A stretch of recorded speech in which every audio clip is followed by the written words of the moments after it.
بسم اللہ الرحمن الرحیم۔ السلام علیکم ورحمۃ اللہ وبرکاتہ۔ آج ہم آپ کو سنانے والے ہیں برطانیہ کے مشہور پاپ سنگر کے قبول اسلام کی داستان۔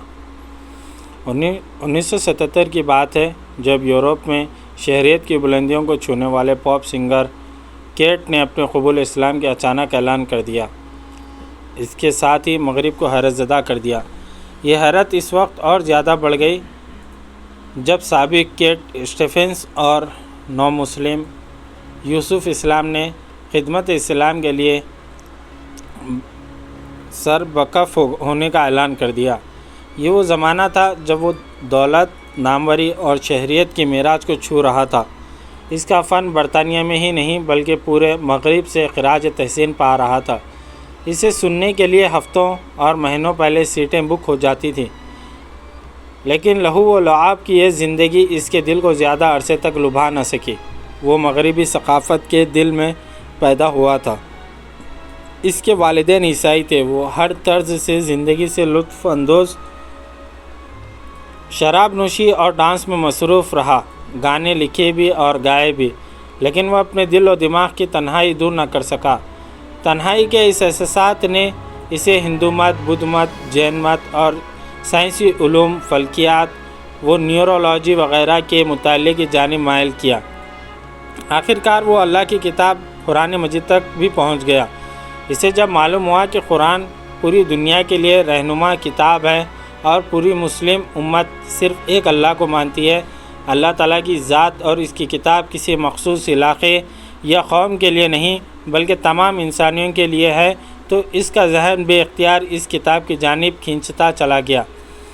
پہلے پہل اس نے قرآن کا ایک انگریزی ترجمہ لیا، پڑھا تو محسوس ہوا کہ جس چیز کی اسے تلاش تھی وہ مل گئی۔ سورہ یوسف کے مطالعے کے لیے مطالعہ کیا تو وہ پھوٹ پھوٹ کر رو دیا۔ یہ مطالعہ 1 سال تک جاری رہا۔ اس دوران ان میں اگرچہ گانے کا سلسلہ بھی جاری رہا، لیکن اس جانب اس کی توجہ بتدریج کم ہوتی چلی گئی۔ دسمبر 1977 کے ایک سہانی صبح لندن کی ایک مسجد میں پہنچ کر اللہ رب العالمین کی وحدانیت اور رسول اکرم صلی اللہ علیہ وسلم کی رسالت کا اقرار کر کے حلقہ بگوش اسلام ہو گیا۔ یہی یوسف الاسلام آگے چل کر برطانیہ کے ممتاز اسکالر ثابت ہوئے، جن کی اسلام سے وابستگی کو آج 14 برس ہو چکے ہیں، لیکن وہ اس مختصر دورانیے میں ہی اپنے علم و عمل کی وجہ سے عالم اسلام میں نمایاں مقام حاصل کر چکے ہیں۔ وہ دامن اسلام سے وابستہ ہونے کے بعد خالی نہیں بیٹھے۔ اس کے بعد انہوں نے زندگانی کا ایک ایک لمحہ اسلام کے فروغ و اشاعت اور مسلم امت کی امداد، اعانت، بالخصوص افغان مہاجرین کے قید زدگان کے لیے وقف کر دیا۔ انہوں نے مسلم ایڈ کے نام سے ایک ادارہ بھی شروع کیا۔ خود ان کے بقول وہ اسلام ایڈ کے ذریعے سے مظلوم مسلمانوں کی خدمت کرنا چاہتے ہیں۔ دراصل یہ تصور عام ہو گیا ہے کہ خدمت خلق کا کام عیسائی کرتے ہیں، حالانکہ اسلام میں انسانی خدمت کو بنیادی اہمیت حاصل ہے۔ اللہ تعالیٰ کو ان کا اخلاص اور تنہی سے کام کرنے کا یہ جذبہ بڑا پسند آیا اور ان کے لیے راہیں کشادہ ہو گئیں۔ وہ برطانیہ میں بچوں کی تعلیم و تربیت کے لیے بھی بڑی خدمات انجام دے رہے ہیں، اور اس کے لیے وہ طلباء اور طالبات کے لیے اسلامی طرز کے متعدد اسکولز قائم کر چکے ہیں۔ مہاجرین افغان سے اعانت کے ضمن میں جناب یوسف اسلام سے آج 4 سال قبل بھی پاکستان کا دورہ کر چکے ہیں۔ اس دورے کے دوران انہوں نے افغان کیمپوں اور پشاور میں قائم مختلف پہلوؤں پر اظہار خیال بھی فرمایا۔ اپنے اس دورے کے دوران لاہور تشریف لائے تو مرکز تحریک اسلام منصورہ بھی گئے، جہاں منصورہ آڈیٹوریم میں انہوں نے اہم خطاب بھی فرمایا۔ اس موقع پر خطاب کرتے ہوئے انہوں نے ایک عجیب شکایت کی تھی۔ انہوں نے فرمایا، مجھے پاکستان میں مغرب کے پیروؤں کی جھلک نظر آتی ہے۔ میں نے پہلی بار پاکستانی ٹی وی پر خبر نامہ دیکھا تو ایسا لگا کہ خبریں پڑھنے والی BBC کی ایک ماڈل ہے جس کے سر سے ایک دھاگا لپٹا ہوا ہے، اور اس کا دعویٰ ہے کہ وہ مسلمان نیوز ریڈر ہے۔ اب 4 سال بعد جناب یوسف الاسلام تشریف لائے ہیں تو ہمیں افسوس ہے کہ ٹی وی کے اطوار اب بھی وہی ہیں، بلکہ معاشرتی تناظر میں یہ بات کہی جائے تو کہا جا سکتا ہے کہ بگاڑ فزوں تر ہوا ہے۔ تاہم احیاء اسلام کے لیے مجاہدین اس عزم سے سرشار ہیں کہ وہ ایک نہ ایک روز اس مسلمان مملکت کے خاکے میں وہ رنگ بھر دیں گے جس کی تیاری 44 برس قبل قیام پاکستان کے وقت کی گئی تھی۔ جناب یوسف اسلام اس مرتبہ پاکستان تشریف لائے تو پشاور اور اسلام آباد کے بعد لاہور آئے۔ یہاں انہوں نے جماعت اسلامی جمعیت طلباء اور تنظیم اساتذہ کے متعدد پروگراموں سے خطاب فرمایا۔ اس سلسلے کا سب سے بڑا پروگرام 4 جنوری کو الحمرہ ہال میں منائی جانے والی یوسف الاسلام کے ساتھ ایک شام تھی، جس کی صدارت نائب امیر جماعت جناب خرم مراد نے فرمائی۔ مہمان خصوصی امیر جماعت اسلامی پاکستان قاضی حسین احمد تھے، جبکہ جناب یوسف اسلام مہمان مقرر تھے۔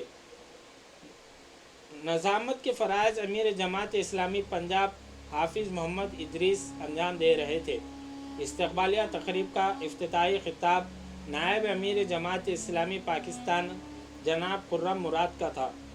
انہوں نے جناب یوسف اسلام کے حوالے سے تعارفی کلمات سے آغاز خطاب کیا۔ اس کے بعد انہوں نے فرمایا کہ 20ویں صدی کے وسط میں استعمار کے چنگل سے عالم اسلام کے متعدد علاقے آزاد ہوئے ہیں، لیکن استعماری قوتیں اس کے باوجود مطمئن تھیں کہ وہ فوجی لحاظ سے تو ان علاقوں سے رخصت ہو رہی ہیں، لیکن ان کی تہذیب، ثقافت، تعلیم، تمدن اور زندگی کا پورا نظام ان کے بعد بھی اسی طرح موجود ہے۔ لیکن الحمدللہ وہ وقت بھی آ گیا ہے کہ مغرب یہ خطرہ محسوس کر رہا ہے کہ ان کا چھوڑا ہوا نظام بھی ناکامیوں سے دوچار ہو رہا ہے۔ دوسری طرف ملت اسلامیہ بھی پھر بیدار ہو رہی ہے، اور خصوصاً نوجوان نسل تو اسلامی انقلاب کی علم بردار بن رہی ہے۔ جناب خرم مراد کے بعد نو مسلم رہنما اور مہمان مقرر جناب یوسف اسلام کو دعوت خطاب دی گئی۔ مغرب اسلام اور مسلم امت ان کا موضوع تھا۔ انہوں نے فرمایا کہ آج کے دور میں جہاد افغانستان نے اسلامی تہذیب اور عقائد کے تحفظ کے لیے درپیش خطرات کے مقابلے میں ہتھیار اٹھائے تو رب العالمین نے بھی ان کی ہر طرح سے تائید و نصرت فرمائی۔ آج سوویت یونین کی بربادی اور شکست بڑی بڑی توجیہات پیش کی جاتی ہے، مگر دریافت طلب امر ہے کہ کیا یہ 11 سالہ افغان جہاد کا کرشمہ نہیں ہے؟ ان حقیقت کا انکار کوئی بھی نہیں کر سکتا۔ افغانوں نے جار روس کا خون نچوڑنے میں بنیادی کردار ادا کیا، پھر اس مثال پر موقوف نہیں۔ تاریخ میں ایسی بے شمار مثالیں موجود ہیں کہ مسلمانوں نے جنگیں محض ہتھیاروں کے زور پر نہیں جیتی، بلکہ ان میں اللہ پر کامل ایمان اور ان کے اپنے مثالی اخلاق و کردار کو بھی بڑا دخل حاصل رہا۔ ہماری آج کی زبوں حالی اور ناکامیوں کے اسباب میں یہ بھی شامل ہے کہ ہم میں تقوی کا فقدان اور مادی اشیاء پر بھروسہ بہت بڑھ گیا۔ ستم ظریفی کی انتہا یہ ہے کہ امت مسلمہ اپنے منصب اور وقار سے ہی محروم نہیں ہو گئی، بلکہ اس احساس سے بھی نامحروم ہو چکی ہے کہ اس کا مقام دنیا کے پیچھے چلنا نہیں، بلکہ دنیا کی امامت و سیادت کرنا ہے۔ میرے خیال میں آج ہماری سب سے بڑی ضرورت اور ذمہ داری یہ ہے کہ پوری دنیا کے مسلمان اپنی عظمت و وقار اور قوت کو بحال کرنے کے لیے سرگرم عمل ہو جائیں، لیکن جان لیں کہ مغرب سے سیکنڈ ہینڈ چیزیں خرید کر ایسا نہیں کیا جا سکتا۔ ایک مسلمان جان لے کہ اس کے لیے گائیڈ بک صرف اور صرف قرآن ہے، جس پر کاربند رہتے ہوئے وہ پوری دنیا پر حکمرانی کر سکتے ہیں۔ میرے لیے امر حد درجے حیران ہے کہ آج کے مسلمان قرآن کی طرف لوٹنے کی بجائے مغرب تہذیب میں داخلے کے لیے اس کے دروازے کھٹکھٹا رہے ہیں تاکہ ان کے سسٹم میں پناہ لیں۔ میرے نزدیک ایک مسلمان کا بے دینی پر مبنی کردار بڑا عجیب، حیرت انگیز اور اذیت ناک ہے۔ وہ اپنے بچوں کو ڈگریاں، ڈپلومے اور تعلیمی زراعت دلوانے کے لیے مغربی تعلیم سے رجوع کر رہے ہیں۔ اس طرز عمل کے حامل مسلمانوں سے میرا سوال ہے کہ کیا اس طرح وہ غیر اللہ اور باطل کی پرستش نہیں کر رہے؟ کیا وہ نہیں جانتے کہ مغرب میں ان کے خلاف کیا جذبات پائے جاتے ہیں؟ حقیقت یہ ہے کہ یہ مغربی ہے جو اس دور میں اسلام کی راہ میں رکاوٹیں ڈالنے کی سب سے زیادہ کوشش کر رہا ہے۔ وہاں کے ذرائع ابلاغ جو آزادی رائے اور آزادی اظہار کے بڑے علمدار کہلاتے ہیں، وہ اہل مغرب اسلام کے بارے میں کنفیوز کرتے ہیں، اور یوں وہاں اسلام کی مسخ شدہ تصویر پیش کی جا رہی ہے۔ جناب یوسف اسلام کی یہ فکر و افروز خطاب جا بجا آیت قرآنی سے مزین تھا۔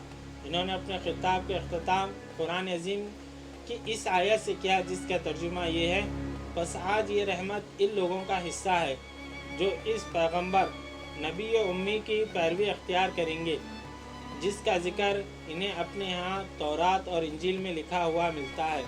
وہ انہیں نیکی کا حکم دیتا ہے، بدی سے روکتا ہے، ان کے لیے پاک چیزیں حلال اور ناپاک چیزیں حرام کرتا ہے، اور ان پر سے وہ بوجھ اتارتا ہے جو ان پر لدے ہوئے تھے۔ وہ اپنی بندشیں کھولتا ہے جن میں وہ جکڑے ہوئے تھے۔ لہٰذا جو لوگ اس پر ایمان لائے اور اس کی حمایت اور نصرت کریں اور اس روشنی کی پیروی اختیار کریں جو اس کے ساتھ نازل کی گئی ہے، وہ فلاح پائیں گے۔ جناب یوسف اسلام کے بعد تقریب استقبالیہ کے مہمان خصوصی امیر جماعت اسلامی پاکستان قاضی حسین احمد کو کلیدی خطاب کے لیے پکارا گیا تو الحمرا کے در و دیوار حاضرین کے نعروں سے گونج اٹھے: لا اشرقیہ لا غربیہ، اسلامیہ اسلامیہ، اسلامی انقلاب، جہاد اور اللہ اکبر کے ان نعروں نے پورے ماحول میں ایک عجیب طرح کا جوش و خروش بھر دیا۔ قاضی صاحب کا خطاب متعدد قومی اور بین الاقوامی موضوعات کا احاطہ کیے ہوئے تھے۔ انہوں نے تہذیب مغرب کے حوالے سے مسلمانوں کے رویے پر اظہار خیال کرتے ہوئے فرمایا: مغرب تہذیب مسلمانوں کی دشمنی پر مبنی ہے۔ مسلمان اس تہذیب کے متعلق خوش گمانی کا شکار نہ ہو۔ یہودی اور عیسائی اس تہذیب کے خالق اور روح رواں ہیں، اور ان اقوام کے متعلق خود قرآن میں واضح طور پر کہہ دیا گیا: یہودی اور عیسائی تم سے ہرگز راضی نہ ہوں گے جب تک ان کے طریقے پر نہ چلو گے۔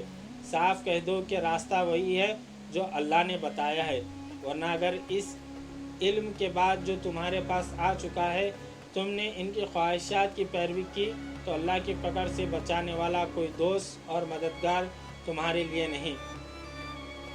سائنسی تعلیم کا حصول، تجارت اور تبادلے دوسری بات ہے، مگر مسلمانوں کو جس چیز سے منع کیا گیا وہ ہے کہ انہیں جگری دوستی نہ بنایا جائے، بلکہ امت مسلمہ کو ایک اور ذمہ داری سونپی گئی ہے کہ وہ اسلام کے پیغام ہدایت کو پوری دنیا پر آشکار اور عام کر دیں۔